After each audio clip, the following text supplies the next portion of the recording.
तो जय हिंद सभी भाइयों को। कैसे हो आप सभी? उम्मीद करता हूँ आप सभी स्वस्थ होगे, मस्त होगे और अच्छे तरीके से अपनी पढ़ाई को कर रहे होगे। पिछली वीडियो में हमने प्रश्नावली 5.1 को शुरू किया था, अब हम इसको आगे बढ़ाते हैं। तो ये हमारा सवाल नंबर 4। इसमें क्या दिया हमें? हमें निम्न में हमें ये इस प्रकार कुछ श्रेणी दी गई है। तो हमें बताना है कि ये श्रेणी एपी है यानी कि समांतर श्रेणी है या नहीं है। यदि समांतर श्रेणी है तो इसका हमें क्या करना है? सारवंतर ज्ञात करना है तथा इसके आगे के तीन पद याद करने हैं। अब इसको हम देखते हैं। जैसे कि ये पहली श्रेणी है हमारी, 2, 4, 8, 16। यह समांतर श्रेणी कब होगी? यह समांतर श्रेणी जब होगी जब इसके इन सभी के पदों के मध्य समान अंतर हो, यानी कि समान अंतर हो। यह श्रेणी तब सार्वंतर श्रेणी हो जाएगी। हम अंतर निकाल कर देखते हैं। हम देखते हैं 4 में से 2 को घटाने पर, 4 में से 2 घटाने पर आया 2। 8 में से 4 घटाने पर आया 4। 16 में से 8 घटाने पर, 16 में से 8 घटाने पर आया हमारे पास 16 में से 8 घटाने पर आया 8।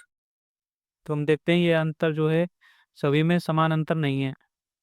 समान अंतर नहीं है तो ये हमारी श्रेणी समांतर श्रेणी नहीं होगी, ये पहली वाली। ठीक है, ये समांतर श्रेणी नहीं होगी। अब हम दूसरे सवाल को देखते हैं इसको। ये इससे देखे 2, ये 5/3, 3, 7/2। इसमें क्या करना है हमें? अंतर निकाल कर देखना है सभी पदों के मध्य। इन दोनों का अंतर निकालते हैं हम। ये हो गया 5/2 -2। तो यहाँ से 2 एलसीएम लेकर ये 1, ये हो जाएगा 5 - 2 × 4, यानी कि के मध्य अंतर आया 5 में से 4, 1/2। 1/2 आएगा। अब हम इसे आगे देखते हैं। अब इसमें से इसे घटा कर देखते हैं हम, यानी कि पिछले वाले इसमें से पिछले वाले में से आगे वाले में से पिछले वाले पद को घटाते हैं। तो इसे देखते हैं। 3 में से 5/2 घटाने पर 2 एलसीएम ले लिया, यहाँ पर 1 रखा। 1 का भाग ये बचा 6 - 5, यानी कि इसमें भी अंतर 1/2 आया। कब आगे वाले को देखते हैं। 7 में से 2 में से हमें घटाना 3 को। तो इसको सोल्व एलसीएम लेकर सॉल्व करते हैं हम। ये 2 रख लिया, ये हो गया 7 - 3 दूनी 6 इसका। तो ये भी कितना आया हमारे पास? 1/2 अंतर आया। तो इसका मतलब ये जो है सभी में समान अंतर 1/2, 1/2, 1/2 समान अंतर आ रहा है। इसका मतलब ये हमारी श्रेणी जो है वो एपी है, यानी कि समांतर श्रेणी है। अब हमें क्या करना है? ये तो इसमें हमारा ये तो प्रथम पद हो गया। ये हमारा प्रथम पद हो गया ए। प्रथम पद हो गया हमारा ए। प्रथम पद ए नहीं, प्रथम पद ए बराबर हो गया 2। ठीक है। और सारवंतर डी बराबर हो गया, ये हमारा निकल कर आया है जो सारवंतर हो गया 1/2। ठीक है। अब हमें 7/2 से इस वाले से टर्म से इसे आगे के पद याद करने हैं। तो हम क्या करेंगे? आगे के लिए आप सिर्फ आगे वाले पद याद करने के लिए इनमें समान अंतर है तो आप सिर्फ 1/2 को आगे ऐड करते जाइए। अब यहाँ से अगला पद क्या होगा? 7/2 + 1/2। तो इसे सॉल्व करते हैं हम, तो क्या आ जाएगा? ये 2 एलसीएम हो गया और ये हो गया 7 + 1, यानी कि 8/2, यानी कि 4। तो ये हमारा अगला पद हो गया, ये वाला पद हो गया 4। एक पद ये एक आ गया, ये हमारा पद पहला पद आ गया। अब इसमें से अगला पद निकालने के लिए क्या करते हैं हम? 4 में फिर से 1/2 जोड़ेंगे। तो ये क्या हो जाएगा? 4 + 1/2, यानी कि 2 एलसीएम लेकर 8 + 1, यानी कि 9/2। ये हमारा आ गया नेक्स्ट पद, यानी कि 9/2। ये हमारा एक पद हो गया, ये 2 पद हो गया। इससे अगला पद ज्ञात करने के लिए फिर से हम वही 9/2 में +1/2 करते हैं। तो ये क्या हो जाएगा? 2 एलसीएम लेकर 9 + 1, यानी कि 10/2, यानी कि 5। तो ये हमारा तीसरा पद आ गया, ये वाला पद आ गया हमारा 5। ठीक है। तो ये हमारे इस रेडी हो गई ये 2, 5, 2, 3, 7/2। ये तो हमें दी थी। इससे अगले 3 पद क्या हो जाएंगे? ये हो जाएगा 4। इससे अगला पद 9/2, इससे अगला पद 5। तो ये हमारा सेकंड सवाल हो गया। ये हमारा तीसरा सवाल है, इसे देखते हैं हम।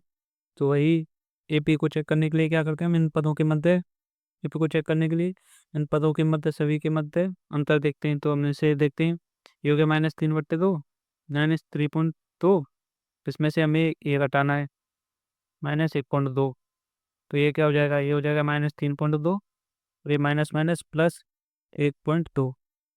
तो अब जब हम इसे 1.2 को इसमें से -3.2 में से घटाएंगे तो ये आ जाएगा हमारे पास -2। इसी प्रकार -5.2 को देखते हैं। -5.2 में से हमें घटाना -3.2। इस वाले पद को इसमें से घटाना है तो ये हो जाएगा -5.2, और ये माइनस माइनस प्लस 3.2। ये क्या हो गया, ये फिर से वही -2 बचा। इसका मतलब ये हमारे पास समान अंतर आ रहा है, -2 का समान अंतर आ रहा है। तो ये हमारा डी हो गया -2। ये हमारा सार्वंतर हो गया। सार्वंतर हमारा हो गया डी बराबर -2, और ये हो गया हमारा प्रथम पद -1.2। अब इससे अगले पद ज्ञात करने के लिए -2 इसमें से घटाते जाएंगे। ये हो गया -7.2। इससे अगला क्या होगा, हमें 2 घटाना है तो -9.2। इससे अगला 9 में से 2 घटाए तो ये -11.2। आप देख सकते हो ये 2 2 के अंतराल पर घटती जा रही है। इस प्रकार -11.2 से अगला ये हो जाएगा -13.2। इससे आगे आप कितने भी पद निकाल सकते हो, जैसे कि -15.2, -17.2, आगे ऐसे आगे ऐसे चलता जाएगा। यह हमारा अगला सवाल है। ये बहुत ही इंपॉर्टेंट है, आपको इसको ध्यान से देखना है, मतलब थोड़ा डिफिकल्ट लग सकता है आपको। तो देखिए वही सार एपी चेक करने के लिए हम क्या करेंगे, इन पदों के मध्य सार्वंतर देखेंगे। सार्वंतर कैसे निकलता है, डी इसमें से इसे घटाओ, इसमें से इसे घटाओ, और इसमें से इसे घटाओ। आप इन दोनों को चेक कर कर देख सकते हो, उसी से आपको अंदाजा लग जाएगा। ये घटाया हमने 3+√2 में से ये 3 को घटाया तो 3 से ये गया, तो ये क्या बचा हमारे पास √2। आगे देखिए, इसमें से इसे घटाएंगे यानी कि 3+2√2 -3+√2। इसे घटाया तो ये क्या आया, 3+2√2 -3, और ये माइनस का अंदर साइन होकर ये भी हो जाएगा। तो 3 से 3 गया, 2√2 से √2, 1√2 जाएगा तो हमारे पास क्या बचेगा, 1√2। आप इसे ऐसे ही समझ सकते हैं, इन दोनों में से रूट कॉमन ले लिया, ये तो यहाँ क्या बचा, 2 बचा, यहाँ क्या बचा, यहाँ बचा 1। तो 2 में से 1 जाएगा 1, 1 का गुणा √2 के साथ। तो ये हमारे पास क्या आ जाएगा, √2 का गुणा 1 के साथ √2। ठीक है, तो ये हमारे पास सर्वांतर समान आ रहा है, √2 सभी में समान आ रहा है। तो ये श्रेणी जो है हमारी समांतर श्रेणी है, ये श्रेणी हमारी समांतर श्रेणी है। तो इसके अगले हमें 3 पद ज्ञात करने हैं, यानी कि इससे शुरू करते हैं हम 3+3√2 से। तो इसमें क्या करना है हमें, 3+3√2 में हमें क्या करना है, अगला √2 जोड़ना है। तो ये क्या हो जाएगा हमारे पास, ये हो जाएगा 3 तो है, √2 वाली टर्म √2 वाली में जोड़ेगी, यानी कि 3√2 ये है और 1√2 ये है। तो क्या हो जाएगा, ये 1 और +2 यानी कि 4√2। अब इसमें अगला जोड़ना हमें 3+4√2 में अगला √2 जोड़ा, तो ये क्या हो जाएगा हमारे पास, ये 3 4 में है, और ये 1 जुड़ेगा तो ये हो जाएगा +5√2। ठीक है, इससे अगले में क्या करना हमें, 5 प्लस नहीं, ये 3+5√2 में अगला √2 जोड़ा, तो ये हो जाएगा 3+6√2। इस वाले सवाल को देखिए वाकई, इसमें हमें सार्वंतर वही ज्ञात करना है। तो इसमें से 2 में से 1 को घटाना है, और 3 में से 2a को घटाना है, और 4a में से 3a को घटाना है। 2a में से ये कह जाएगा तो क्या बचेगा हमारे पास, ये 3a में से 2a जाएगा तो क्या बचेगा, ये 4a में से 3a जाएगा तो क्या बचेगा, ये हमारे पास सार्वंतर का मान समान आ रहा है सभी का। तो ये श्रेणी हमारी समांतर श्रेणी है। ठीक है, अब आपको सिंपली क्या करना है, इससे अगले पद पूरे से अगले 3 पद ये लिखने हैं। तो इनमें सभी में क्या है, ए का फर्क पड़ रहा है, ए का सार्वंतर आ रहा है, तो इससे अगला पद ये हो जाएगा। पूरे में अगला ये जोड़ेंगे तो ये हो जाएगा 5a, 5a में एक और ये जोड़ा तो 6a, 6 में एक और ये जोड़ा तो 7a, और फिर 8a। इस प्रकार आगे पद याद कर सकते हो। अब ये हमारा अगला सवाल, तो इसमें क्या है, ए स्क्वायर,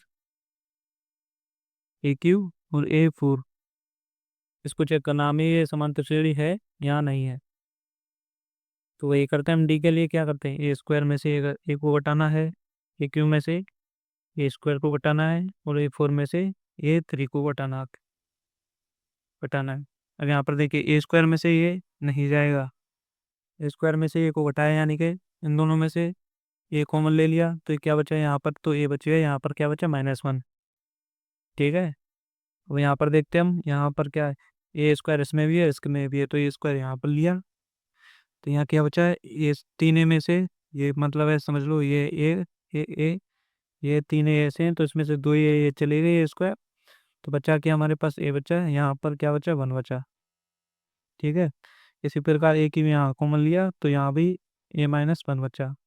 अब आप देख सकते हो ये a-1 है, ये ए स्क्वायर है, ए क्यूब है, इसका मतलब ये तीनों अलग अलग हैं संख्याएं, तो ये हमारी समांतर श्रेणी नहीं होगी, क्योंकि इनका सारवंतर सभी का अलग है। इस वाले सवाल को देखेंगे अब। इस वाले सवाल में वही हमें सारवंतर निकाल कर चेक करना है, यदि समान आता हो तो ये समांतर श्रेणी होगी, नहीं तो अन्यथा नहीं होगी। तो हमें √8 में से √2 को घटाकर देखना है, √18 में से √8 को घटाकर देखना है, और इसमें से √32 में से √18 को घटाकर देखना है। ठीक है। अब आप इन्हें कैसे घटाएंगे, √8 देखते हैं आप, √8 क्या होता है, यहाँ पर देखिए ये होता है 8 2 4 2 2, इसमें से मतलब दो तो ये